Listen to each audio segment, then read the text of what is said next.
warahmatullahi wabarakatuh. Perkenalkan, nama saya Sri Ramadhani. Saya dari kelas 12 unit 3 SMA Negeri 3 Toltolis. Nah, pada kesempatan video kali ini saya akan membahas 3 materi. Yang pertama adalah variabel acak, kemudian yang kedua adalah distribusi peluang variabel acak distrik, dan yang ketiga adalah fungsi distribusi komutatif variabel acak distrik. Nah, untuk lebih mudah dipahami, mari kita masuk ke video berikut. Nah, yang pertama saya bahas di sini adalah pengertian variabel acak. Mungkin teman-teman bertanya, apa sih itu variabel acak? Nah, di sini saya akan menjelaskan sedikit. Variabel acak adalah variabel yang nilainya ditentukan dalam ruang sampel suatu percobaan. Variabel acak dinyatakan dengan huruf besar, misalnya itu X besar, Y besar, dan Z besar. Sedangkan nilai variabel acak dinyatakan dalam huruf kecil, misalnya itu X kecil, Y kecil, dan Z kecil. Kemudian variabel acak itu dibedakan menjadi dua. Yang pertama adalah variabel acak diskrit, dan yang kedua adalah variabel acak kontinu. Mungkin teman-teman bertanya, apa sih perbedaan keduanya? Nah, keduanya itu mempunyai perbedaan. Variabel acak diskrit diperoleh dari hasil menghitung, membilang, dan nilainya berupa bilangan bulat. Sedangkan variabel acak kontinu diperoleh dari hasil mengukur dan nilainya berupa bilangan real. Nah, yang kedua itu adalah distribusi peluang variabel acak distrik. Nah, teman-teman, distribusi peluang variabel acak distrik adalah distribusi peluang terjadinya setiap nilai variabel random distrik. Sedangkan variabel random distrik adalah variabel random yang memiliki nilai yang dapat dihitung. Nah, distribusi peluang variabel acak distrik dapat dinyatakan dalam bentuk tabel, grafik, ataupun fungsi. Cara untuk menyajikan peluang nilai-nilai variabel acak distrik adalah dengan cara notasi peluang nilai variabel acak X sama dengan Fx sama dengan P dalam kurung X sama dengan X. Nah, yang ketiga itu adalah fungsi distribusi kumulatif variabel acak distrik.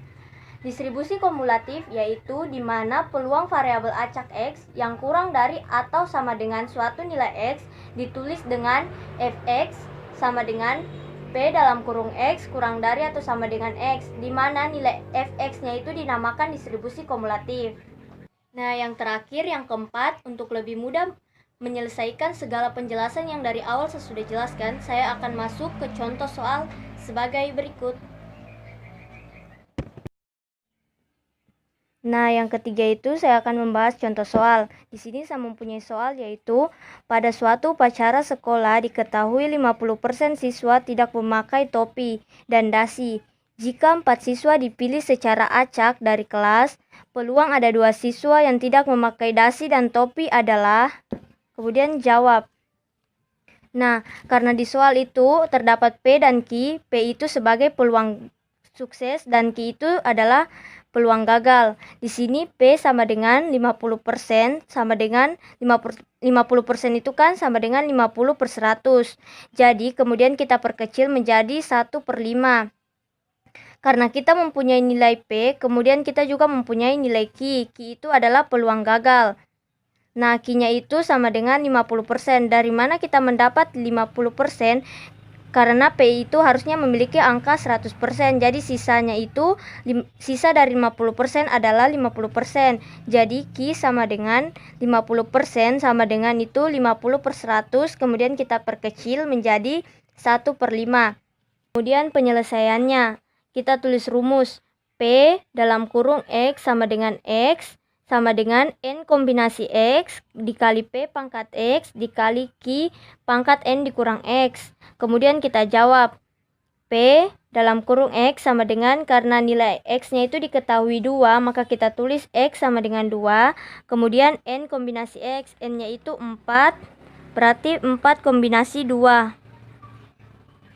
Kemudian dikali P, P-nya itu 1/5. Dikali pangkat X, X-nya itu pangkat 2. Dikali Q, Q itu 1/5. Pangkat N dikurang X, N-nya itu 4. Dikurang X-nya itu 2. Kemudian kita selesaikan lagi. P, X sama dengan 2. sama dengan 4 kombinasi 2 itu sama dengan 4 kofaktor per, karena 4 dikurang 2 itu adalah 2, 2 kofaktor dikali tetap 2 kofaktor dikali 1/5 pangkat 2 dikali 1/5 pangkat 4 dikurang 2 itu sama dengan 2. Kemudian kita lanjut. P X sama dengan 2 sama dengan 4 kofaktor itu artinya 4 dikali 3 dikali 2 kofaktor. Cukup sampai di situ. Kemudian per 2 kofaktor itu 2 dikali 1 kofaktor dikali 2 kofaktor dikali 1/5 pangkat 2 dikali 1/5 pangkat 2. Kita jabarkan lagi. Di sini kan 2 kofaktor, di atas juga ada 2 kofaktor, jadi 2 kofaktor habis. Jadi tinggal 4 dikali 3. 4 dikali 3 itu 12 per 2 dikali 1 2 dikali 1/2 pangkat 2 dikali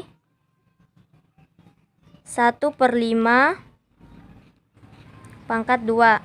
Jadi sama dengan 12 bagi 2 itu 6 dikali 1/5. Kita buka pangkatnya berarti 1/5 pangkat 2 per 5/5 pangkat 2 dikali, ini juga kita buka pangkatnya, jadi 1 pangkat 2 per 5 pangkat 2. Jadi sama dengan 6 dikali 1 pangkat 2 itu 1 pangkat 2 dikali 1 pangkat 2 per, karena 5 pangkat 2 dikali 5 pangkat 2 berarti pangkatnya ditambah, jadi 5/4. Jadi P dalam kurung X sama dengan 2 sama dengan 6 dikali 1 pangkat 2 kali 1 pangkat 2 per 5 pangkat 4. Cukup sampai di sini, tetapi bisa dijabarkan menjadi 6 dikali 1 pangkat 2 dikali 1 pangkat 2 itu hasilnya sama dengan 1, karena berapapun angka jika dikalikan 1 pasti hasilnya 1. Jadi 6 dikali 1 per 5 pangkat 4 itu sama dengan 6 dikali 1 sama dengan 6 per 5 pangkat 4 itu berarti 5 dikali 5 dikali 5 dikali 5 itu hasilnya 625. Jadi hasilnya sama dengan 6/625.